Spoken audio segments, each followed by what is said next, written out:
तारिका phone क्यों नहीं उठा रही? तारिका प्लीज फोन उठाओ। डॉक्टर सालुंखे को फोन करता हूं।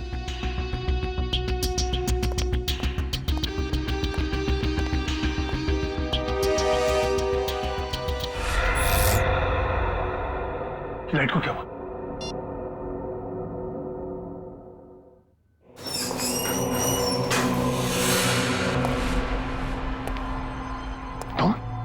तुम यहाँ क्या कर रहे हो? नहीं, मुझे मत मारो। मैं किसी को तुम्हारे बारे में नहीं बताऊंगा।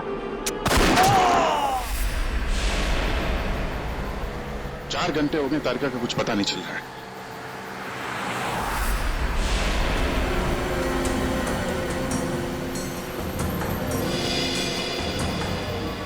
सर, तारिका का मोबाइल आसपास ही दिखाई दे रहा है।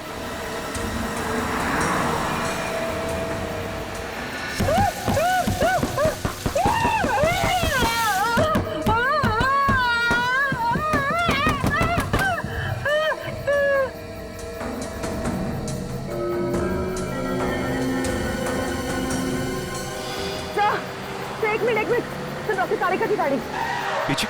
काविन,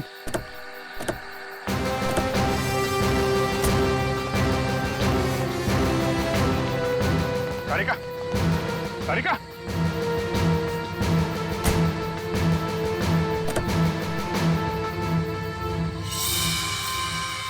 खून।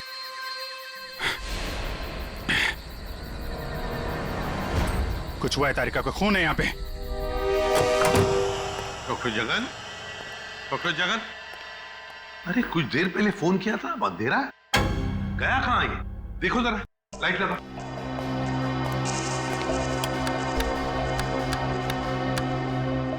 सर, स्विचेस सारे ऑन है। लगता है मेन स्विच ऑफ है। मेन स्विच ऑफ है? कमाल है।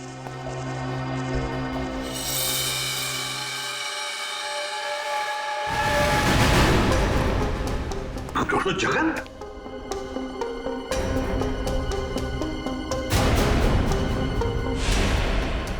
सर, ये तो मर चुके हैं। सर, कहीं ऐसा तो नहीं कि खूनी को पता चल गया हो कि डॉक्टर जगन हमें कुछ बताने वाले थे, इसलिए? कुछ समझ में नहीं आ रहा सर। पहले तारिका का गायब होना और अब जगन जी का खून। वही तो। तारिका! तारिका जी, डॉक्टर तारिका! तारिका!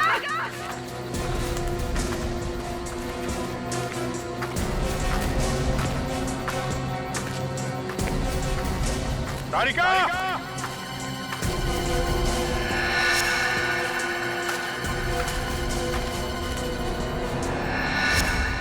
ओह, ये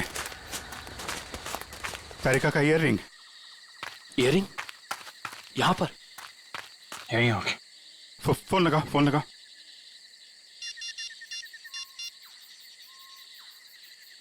सर, घंटी जा रही है सर।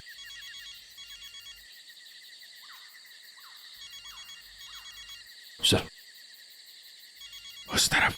हाँ सर।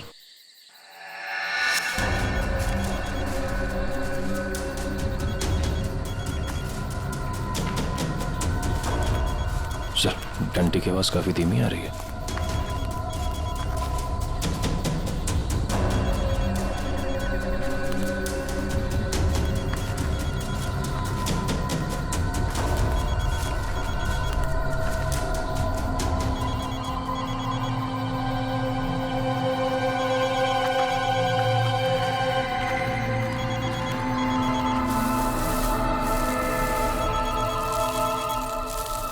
सर वो मिट्टी के नीचे दबा हुआ है।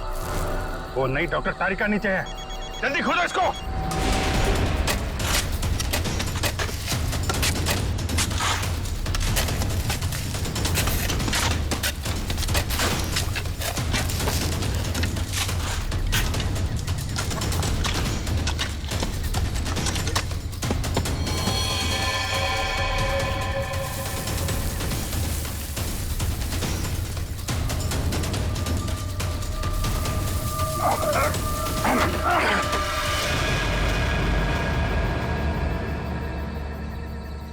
तारिका, तारिका, इसको खोल।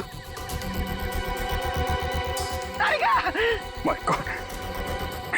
तारिका,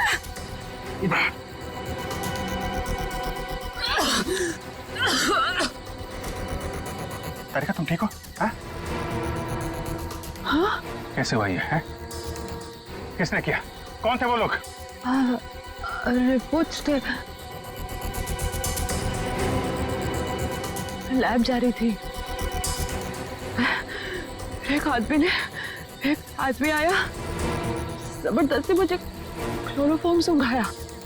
मैंने अपने आप को छुपाने की कोशिश की और मुझे किसी ने मुझे जोर से सर पे मारा।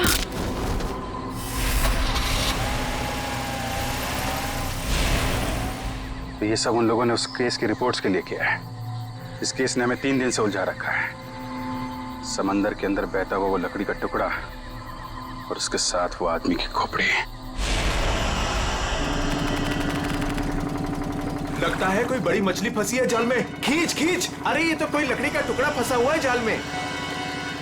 खींच, अरे जल्दी निकाल, नहीं तो जाल फट जाएगा। खींच।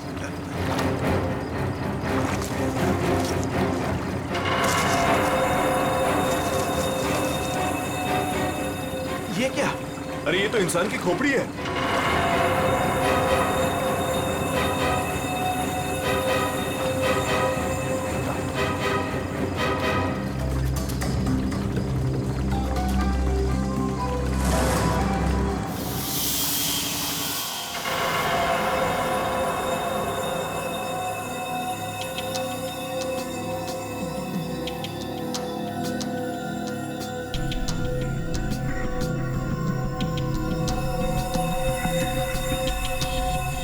बस समुद्र में बहती हुई लकड़ी साधारण लकड़ियों से काफी अलग है, क्योंकि ये लकड़ी समुद्र के पानी में हजारों मील बहती हुई आई है, समुद्र के सारे जीवन को अपने आप में समेटे हुए।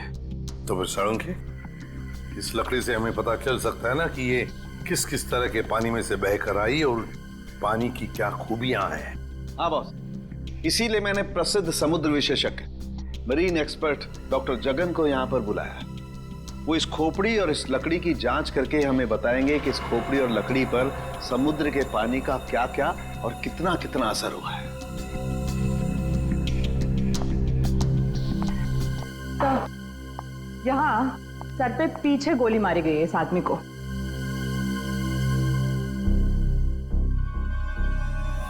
ये देखो बॉस,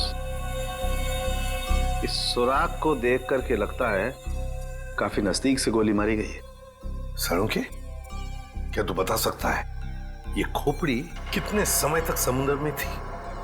बस ये जो काई हमें इस लकड़ी पर से मिली है, हाँ, ऐसी ही काई इस खोपड़ी की आंखों के चारों तरफ और आसपास भी है। ये काई हमें ये बताती है कि ये लकड़ी और ये खोपड़ी काफी बरसों से समुद्र में अपना डेरा जमाए हुए थी। फिर तो साळुंखे साहब ये भी पता चल जाएगा कि ये खोपड़ी समंदर के किस भाग में थी, और साथ ही साथ पक्के तौर पे ये भी पता चल जाएगा कि कितने समय तक थी। हाँ, पता चल सकता है। तारिका, एक काम करो, इस खोपड़ी पर से जितने भी बैक्टीरियाज मिले उनका अच्छी तरह से एनालिसिस करो, इससे उनकी उम्र का पता लगेगा और बाद में हम इस खोपड़ी का रिकंस्ट्रक्शन करेंगे। तो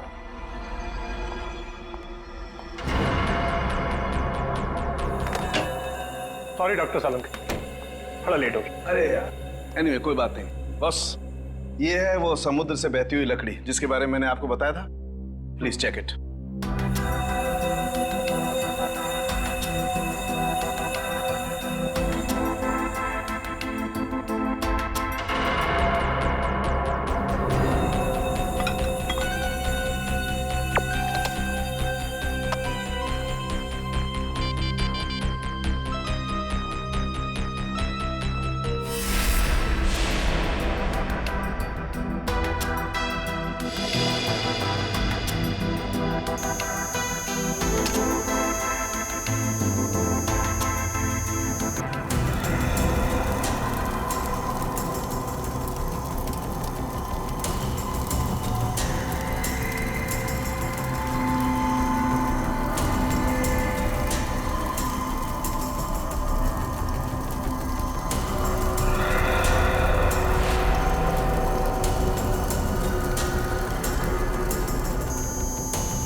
वाह सर, लकड़ी में से तेल निकलने लगा।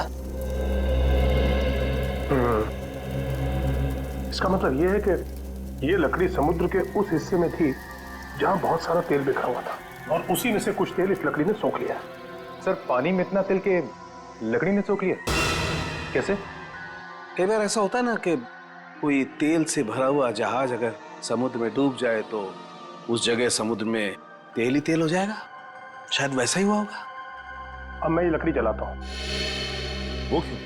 दरअसल इस लकड़ी को जलाने से जो अलग अलग तरह की लपटें उठेंगी, उससे हमें समुद्र के अलग अलग हिस्सों में मिलने वाले रसायनों के बारे में पता चलेगा। हम उन रसायनों की फोटोग्राफ लैब को भेज देंगे। लैब हमें बताएगी कि ये लकड़ी कहां कहां से तैरती हुई यहां पहुंची, और अगर उन्हीं में से कोई रसायन खोपड़ी पर लगा हुआ मिला तो हमें यह भी पता चल जाएगा कि ये क्राइम कहां हुआ है।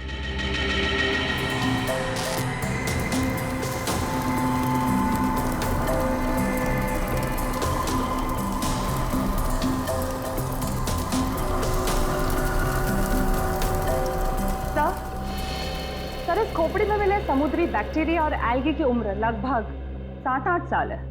7-8 साल से समुद्र में? तो इसका एक ही मतलब है कि ये खोपड़ी जिस आदमी की है उसकी मौत समुद्र में 2005 में हुई है। 2005।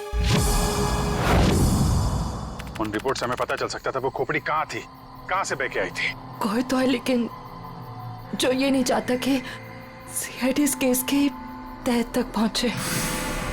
किसी के चाहने या ना चाहने से सीआईडी नहीं रुकती।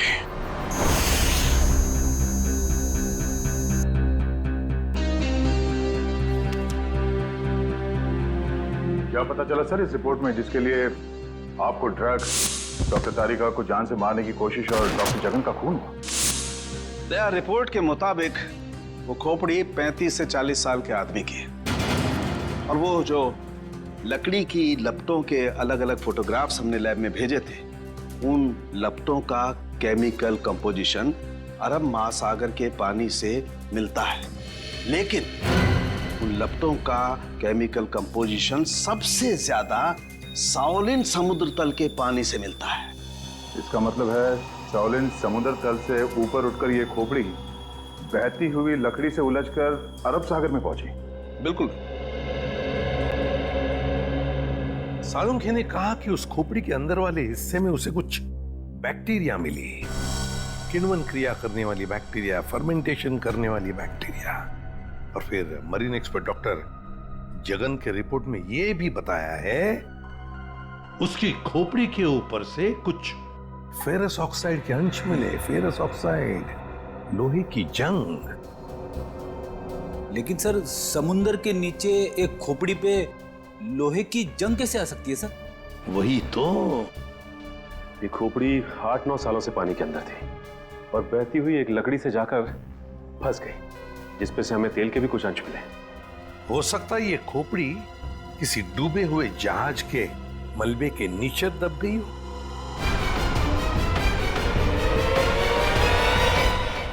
डूबा हुआ जहाज, पता लगाना पड़ेगा पिछले 7-8 सालों में उस समुद्री हिस्से में कोई जहाज डूबा था क्या।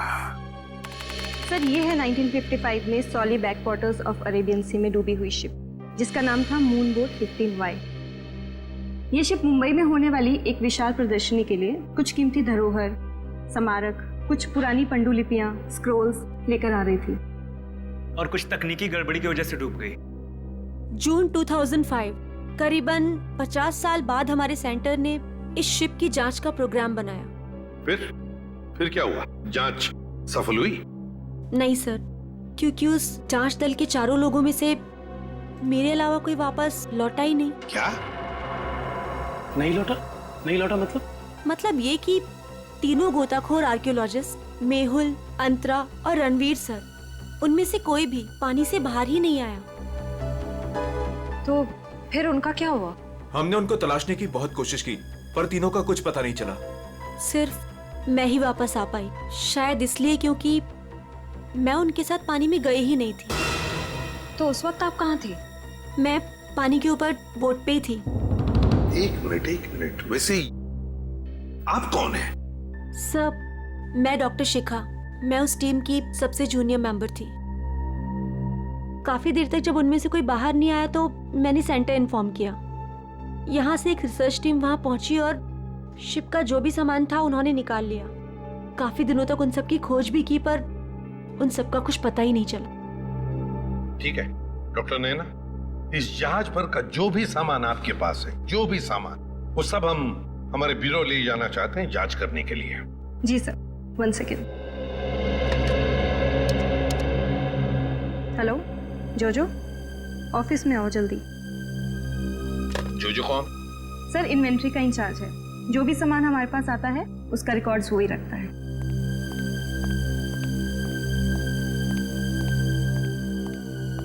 मैडम आपने बुलाया मुझे?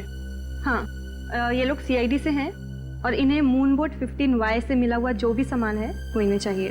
ठीक है सर, मैं आपके ऑफिस में भिजवा देता हूँ, क्योंकि कुछ समय लगेगा कुछ डिटेल और गेट पास बनाने में। ठीक है, कोई बात नहीं। जो ने ये सारा सामान भेजा है मरीन रिसर्च सेंटर से। और तुम इन सारे सामानों को लिस्ट से मैच करके देख रहे हो? हाँ सर, और रणवीर, अंतरा और मेहुल, उन सब की फोटो भी भेजी है ईमेल पे, और उनके रिकॉर्ड्स भी। मयूर वही चेक कर रहा है। गुड, काम करो फ्रेडी, तुम्हारा ये सब लिस्ट चेक होने के बाद में ये सारा का सारा सामान फोरेंसिक लैब में भेज दो। Yes sir.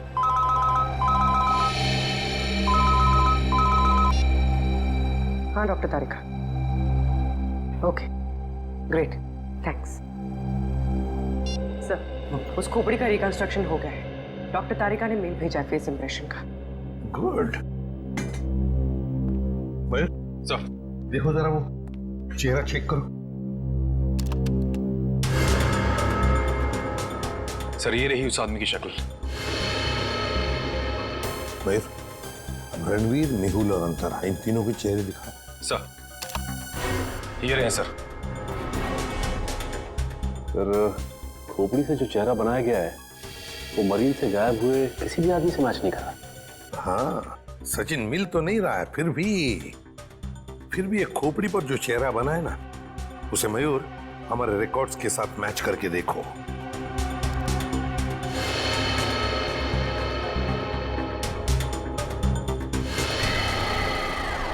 सर ये तो नामी जादूगर सम्राट है जो 2005 में गायब हो गया। क्या सम्राट सर इस दुनिया में नहीं रहे?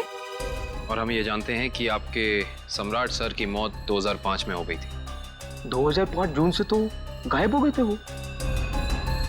2005 में आप लोग थे सम्राट के साथ? हमने तभी ज्वाइन किया था और हम उनके असिस्टेंट थे। ओके, तो उनके गायब होने से पहले की कोई खास बात आपको याद है? हाँ सर, उस वक्त वो ताले और जंजीर बना रहे थे, जिसका हमारा जादू के शो में भी कोई काम नहीं था। मैं आपको उसकी फाइल दिखाता हूँ। राज, सम्राट सर की वो ताले वाली फाइल ले आना। ताले और जंजीर बना रहे थे? जी सर। हाँ सर, मैंने उनसे एक बार ये पूछा भी था कि ये क्या है। बोल रहे थे किसी खजाने की चाबी है जिससे वो बहुत जल्दी अमीर हो जाएंगे और उनके सारे कर्ज खत्म हो जाएंगे। सर ये देखिए फाइल।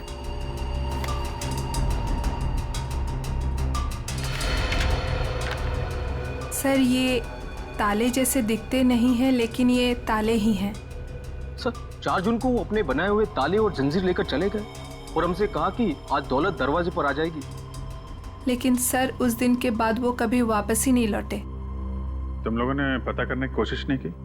सर की थी, वो अपने पास कभी फोन भी नहीं रखते थे, कोई परिवार भी नहीं था उनका। हमने पुलिस में भी रिपोर्ट की थी मगर कुछ पता नहीं चला सर।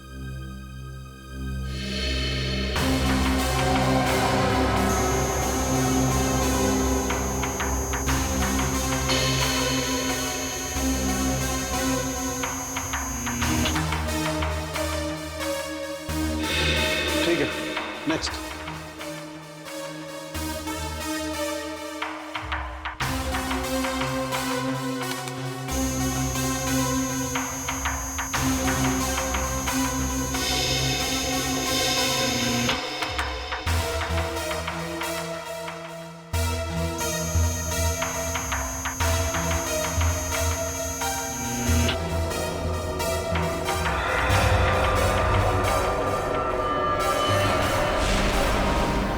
ये कैसे हो सकता है? फिर से स्कैन करते हैं।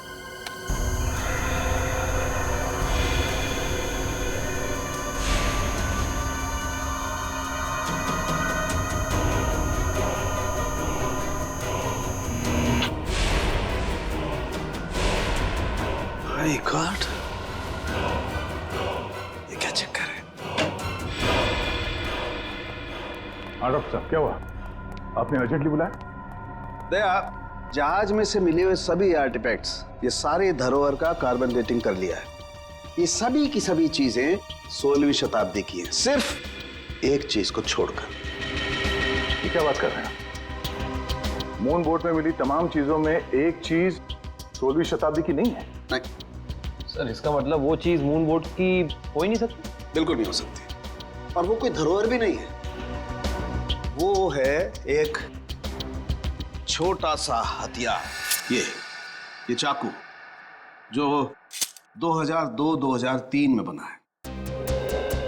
सर 1955 में ये जहाज डूबी थी और उसमें 10-12 साल पुराना हथियार का मिलना, इसका मतलब है कि समंदर के अंदर पड़ी ये मून बोट में कुछ ना कुछ तो हुआ है।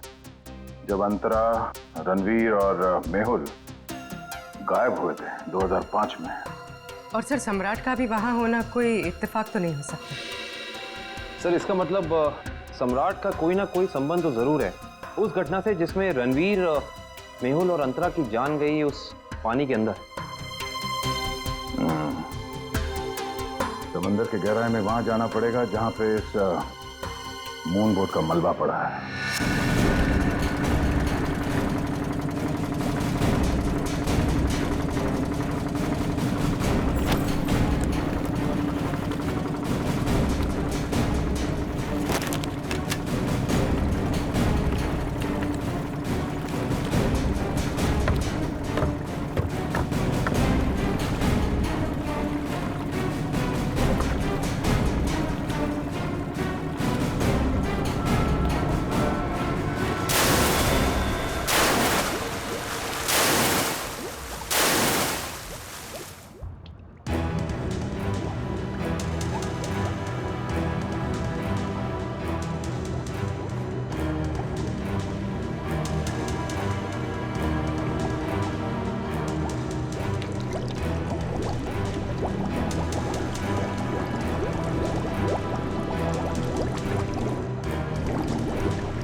ये जो दोनों कंकाल आप लोगों को बाद में मिले हैं ना, इनमें से ये कंकाल मेहुल का है और ये अंतरा का है।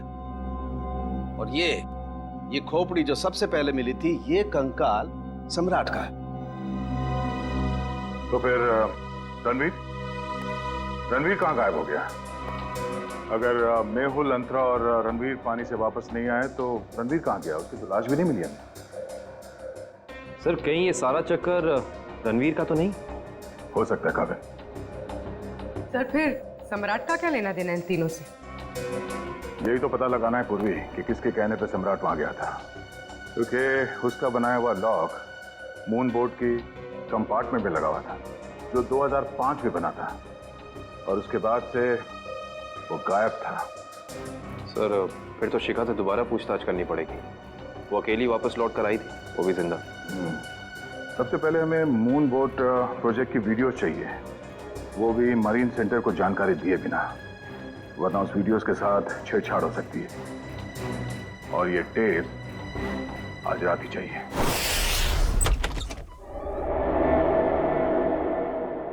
कहीं चोरी करते वक्त हमें कोई पकड़ न ले। अरे सर कुछ भी नहीं होगा, टेंशन मत लो। सीआईडी का बैच है ना, लोग उसे सीआईडी का बैच दिखाएंगे और कहेंगे चोर पुलिस करने आए हैं। पहले अंदर तो चलो।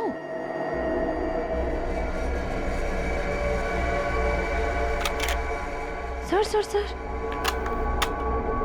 अंदर आर्काइव्स रूम में से कोई आवाज आ रही है। आप लोग जाओ, मैं आता हूँ। सुन, मरेंगे तो साथ में मरेंगे। आपको जाओ ना। सर वो देखिए, वहां पर कोई है।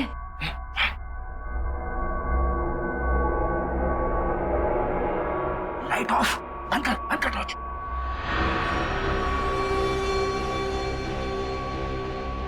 हमसे पहले कोई चोर आ गया टेप चुराने के लिए। एसीपी साहब ने हमसे कहा नहीं कि उन्होंने किसी और को भी टेप चुराने के लिए बोला है।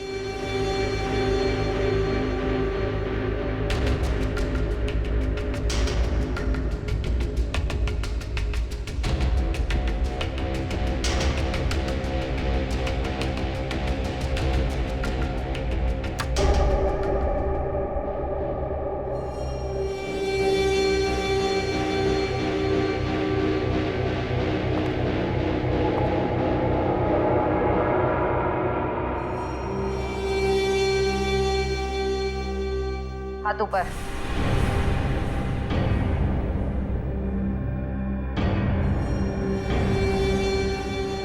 कौन हो तुम? नकाब उतारो।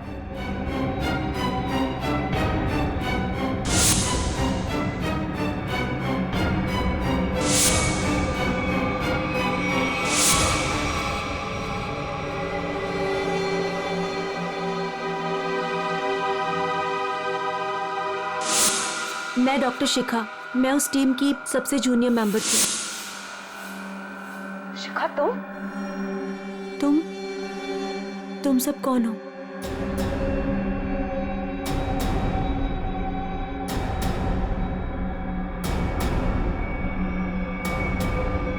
सीआईडी?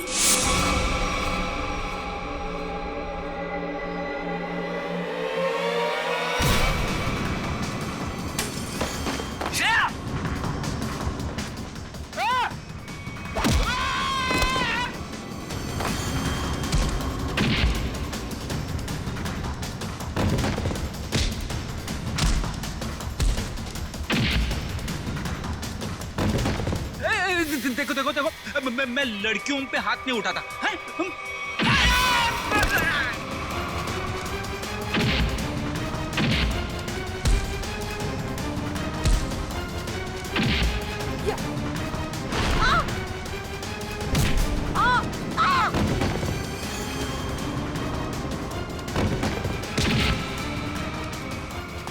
देख, नारी शक्ति लय भारी, लेकिन मेरी माँ अब भागना मत।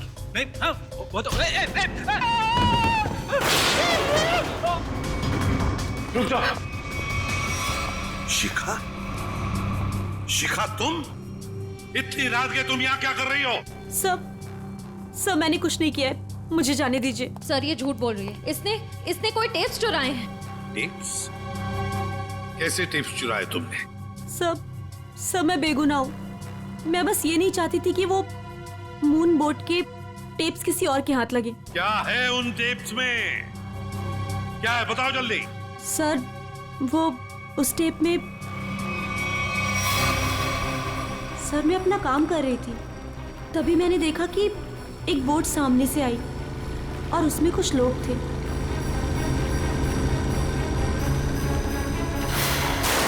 सर कुछ समय के बाद उन लोगों में से एक आदमी पानी में चला गया और फिर थोड़ी ही देर के बाद वो ऊपर आ गया।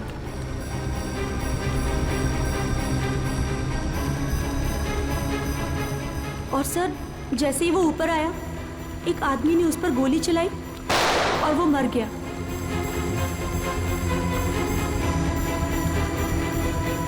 और फिर सर कुछ समय के बाद वो दोनों भी पानी के अंदर चले गए। मैं डर गई थी सर, मुझे लगा कि उस खूनी ने मुझे भी देख लिया है और वो मुझे भी मार देगा। मेरी बोट पे भी एक कैमरा था जिसमें सब कुछ रिकॉर्ड हो रहा था।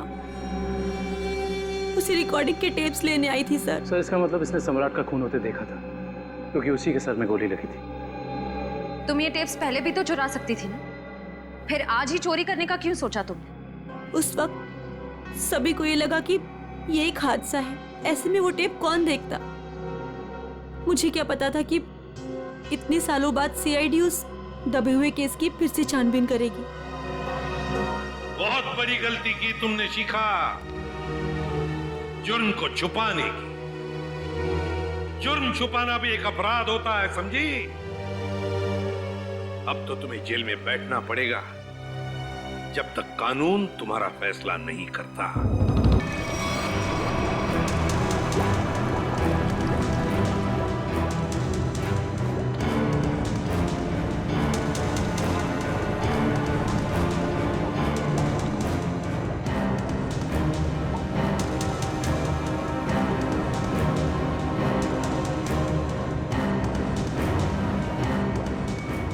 एक मिनट पॉज करो।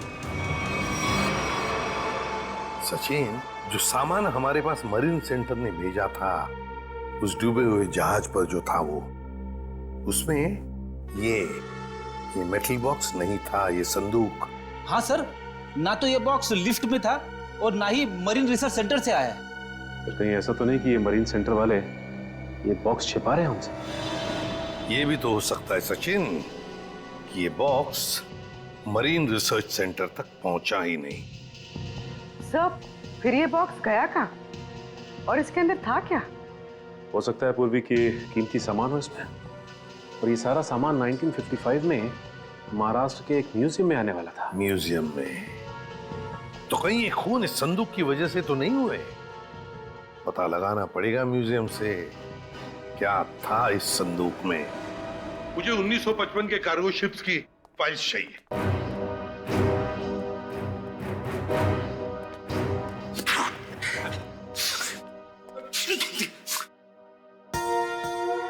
सर, कितनी धूल है। यहाँ पे साफ सफाई करने की सख्त मनाही है।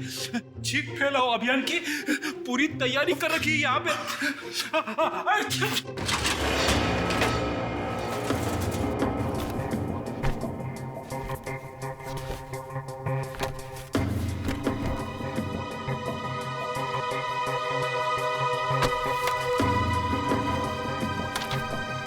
सर, ये रही वो फाइल, कार्गो शिप वाली।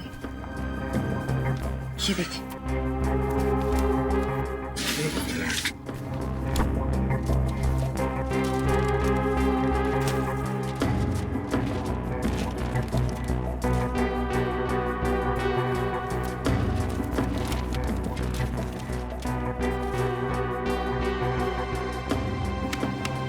ये देखो, मेटल चेस्ट, संदूक, मुगल जवाहरात से भरा हुआ संदूक 1955 की लिस्ट में है, लेकिन मरीन रिसर्च सेंटर के इन्वेंटरी में नहीं है। संदूक किसी ने पानी के अंदर से ही गायब कर दी। सर, ये काम कौन कर सकता है? श्रेया, ये काम तो वही कर सकता है जो मरा नहीं।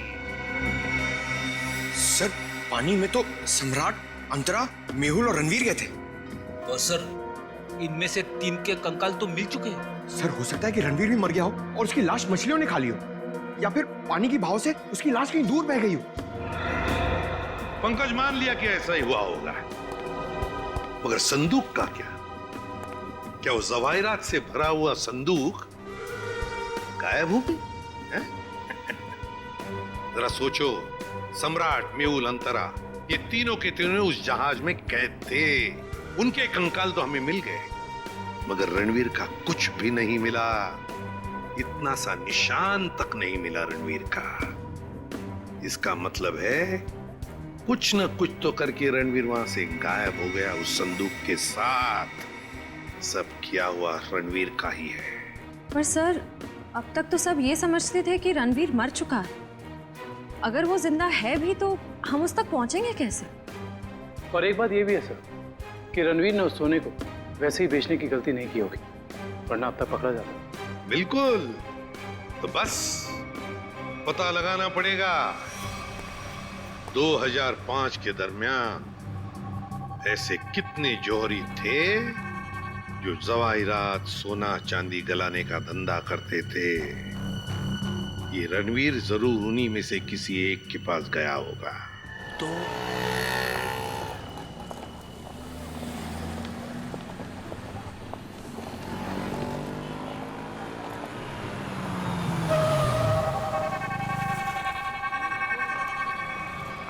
हाँ सर, हम लोग पूरी कोशिश कर रहे हैं सर, अभी तक तो कुछ मिला नहीं सर। आप कुछ पता चला सर? हम लोग यहाँ पता कर रहे हैं सर, अगर आप कुछ पता चला तो हम आपको बताते हैं सर। आइए आइए सेठानी जी, इससे पहले कि वो आ जाए, आइए इसको तो मैं ऐसे बंद कर देता हूँ। गलती हो गई। आइए आइए, बोलिए क्या काम है? यही है।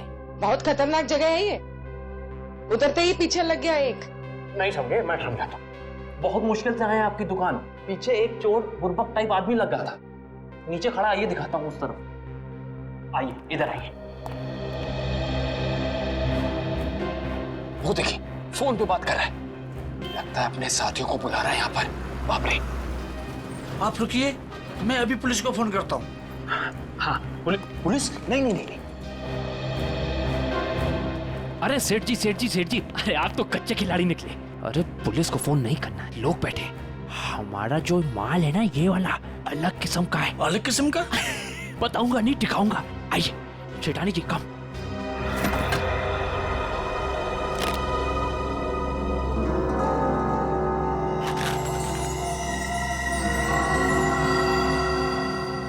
कैसा लगा? एकदम सही जगह पर आए आप। कहाँ से हाथ मारा है? फालतू सवाल बड़े कर रहे हैं आप। माल देखिए, आम खाइए, पेड़ मत गिनिए। तो बेचना है? सेठानी जी कह रही है बेचना नहीं है, तो खरीदना है। खरीदना भी नहीं है। तो फिर गहनों के बदले गहने लेने हैं। तो फिर आप लोग क्यों आए हुए यहाँ बाजार में? मासूम है, इधर देखिए, हम ये चाहते हैं कि आप इस सामान को पिघला दें। जब बाजार बढ़े, रेट बढ़े, हम धीरे धीरे हौले हौले प्यार से बेचेंगे, पैसे कमाएंगे।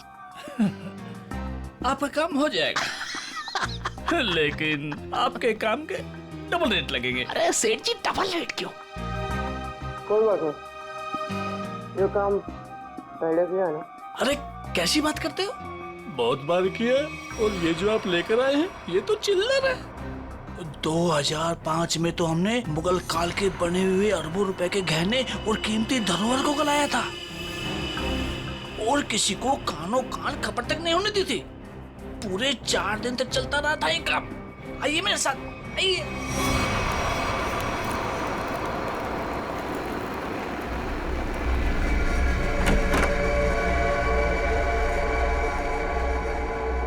अरे चुन्नू, अरे सेठ लोगों का कुछ माल है, गलाना है इसको।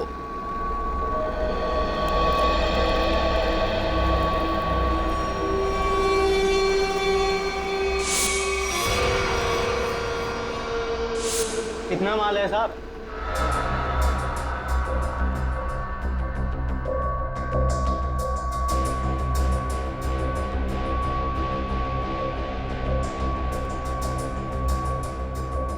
जोजो, तुम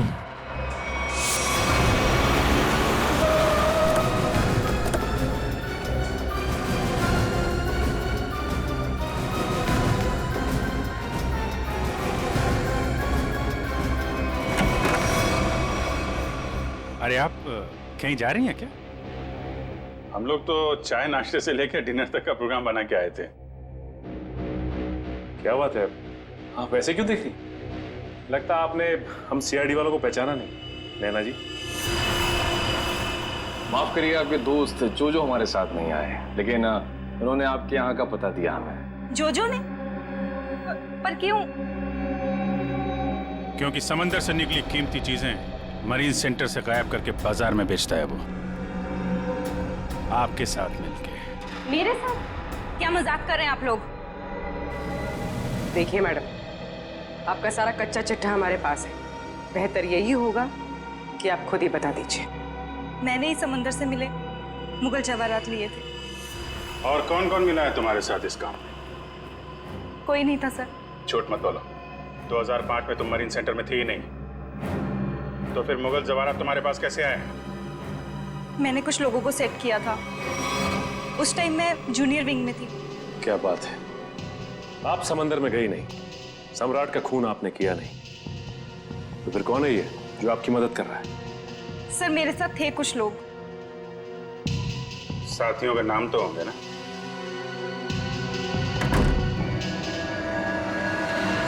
कौन अंदर? सर अंदर कोई नहीं सर। सर मैं अकेली हूँ सर, किसे देख रहे हैं सर?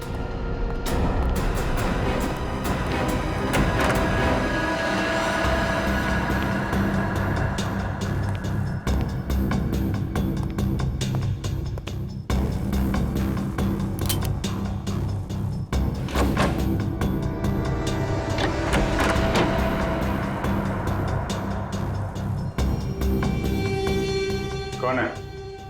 बाहर आ जाओ, बाहर आओ चुपचाप।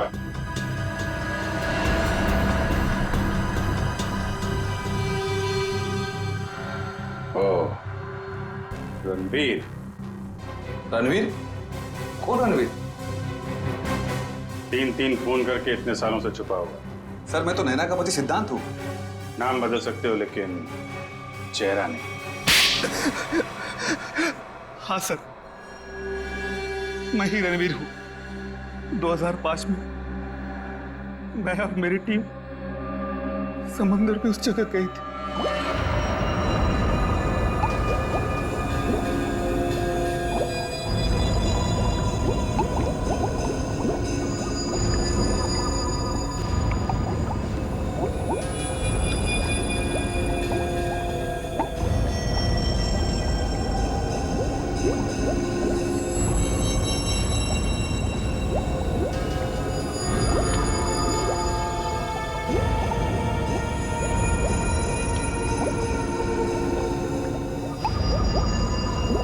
उस चेस्ट के बारे में सिर्फ मैं जानता था और कोई नहीं, इसलिए मैंने सम्राट के साथ मिलकर एक प्लान बनाया।